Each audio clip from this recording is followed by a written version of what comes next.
Bismillahirrahmanirrahim. Assalamualaikum warahmatullahi wabarakatuh.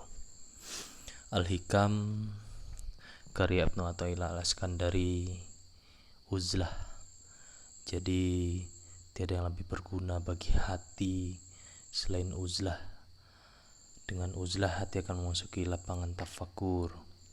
Jadi uzlah itu adalah menyendiri, merupakan sebuah cara terbaik bagimu untuk membersihkan hati dari segala kelalaian yang mendekatkan diri kepada Tuhanmu. Seseorang yang penempuh jalan ma'rifatullah sangat dipentingkan ataupun sangat dibutuhkan oleh kondisi ruhaniyah. Dia menyendiri dalam kondisi yang Allah mampukan. Tidak terlalu banyak bergaul, tidak terlalu banyak bicara. Yang hanya difikirkan itu adalah renungan-renungan oleh kolbu itu sendiri. Uzlah itu adalah salah satu cara ataupun tirakat-tirakat yang harus dilakukan oleh para pencari salik.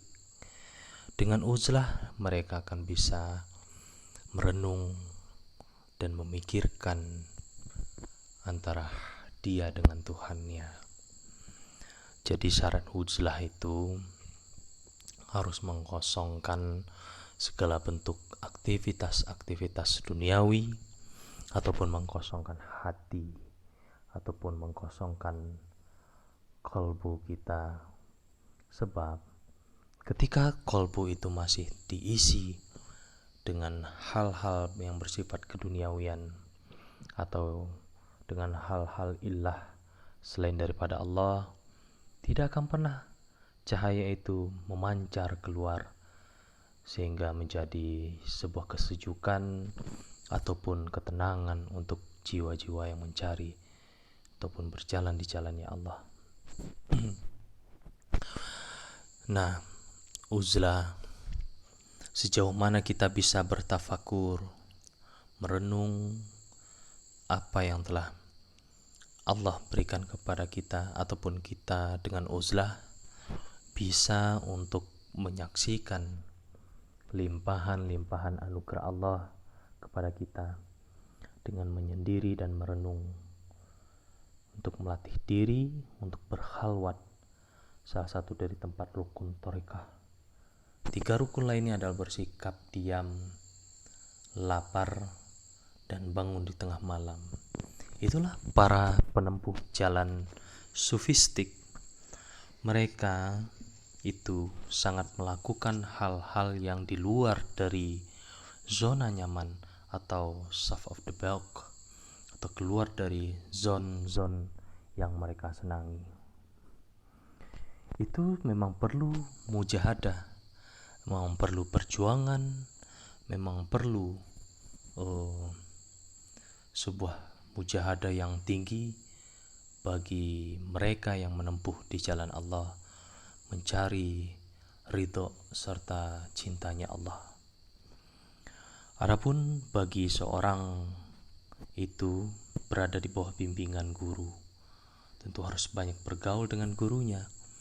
Dengan itu dia akan dibimbing begitu banyaknya bimbingan dari Allah melalui perantara gurunya. Tafakur itu salah satu media yang Allah minta kepada kita untuk mengosongkan segala sesuatu yang ada di hati, batin, di kolbu kita.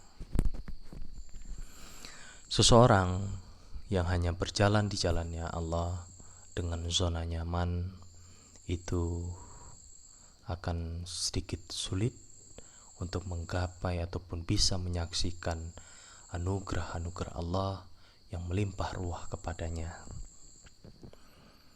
Bila seorang penempuh jalan Allah atau para sufi terlalu banyak bergaul dengan manusia, pandangan dan hatinya akan tertuju pada keduniawian saja. Nah, ini akan menjadi tipu daya, akan menjadi lelah. Dalam sebuah kabar yang dikatakan bahwasanya bertafakur sesaat lebih baik daripada ibadah 70 tahun. Nah, dengan tafakur antara kita pun harus bisa membedakan mana yang tafakur dan mana yang ngelamun atau merenung dengan ngelamun. Melamun itu sesuatu hal yang kita pikirkan adalah kondisi yang enak-enak saja, yang membuat nafsu itu bahagia, bentuk penolakan dari ruh, karena ngelamun itu adalah suatu hal yang sangat-sangat disukai oleh nafsu tersebut.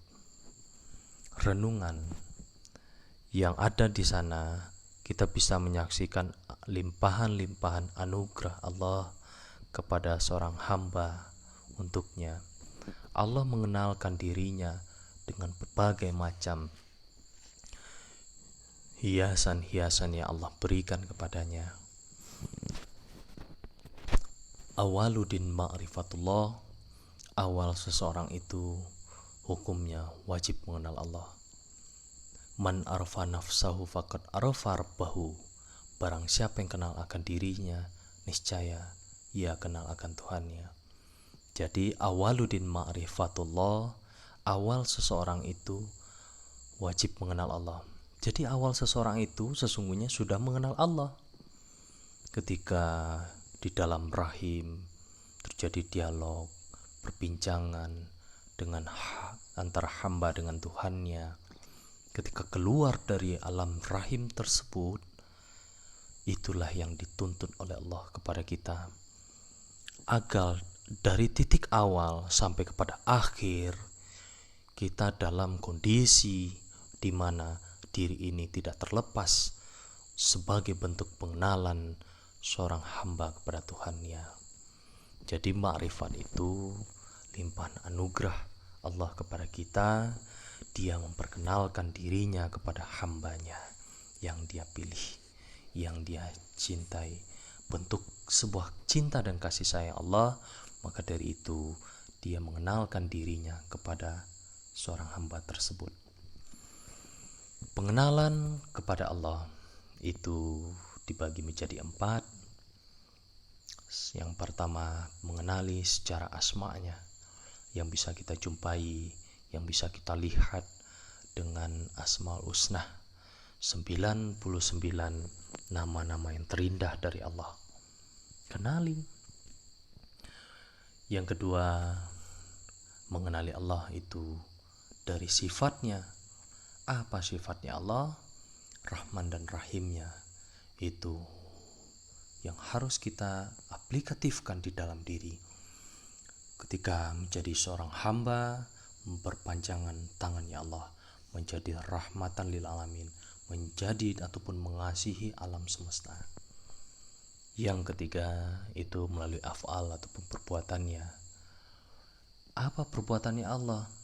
Mengatur segala sesuatu yang tak luput dari pandangannya, yang tak lepas dari karunia-Nya. Itu adalah kita bisa untuk menyatu dengan Tuhan secara utuh.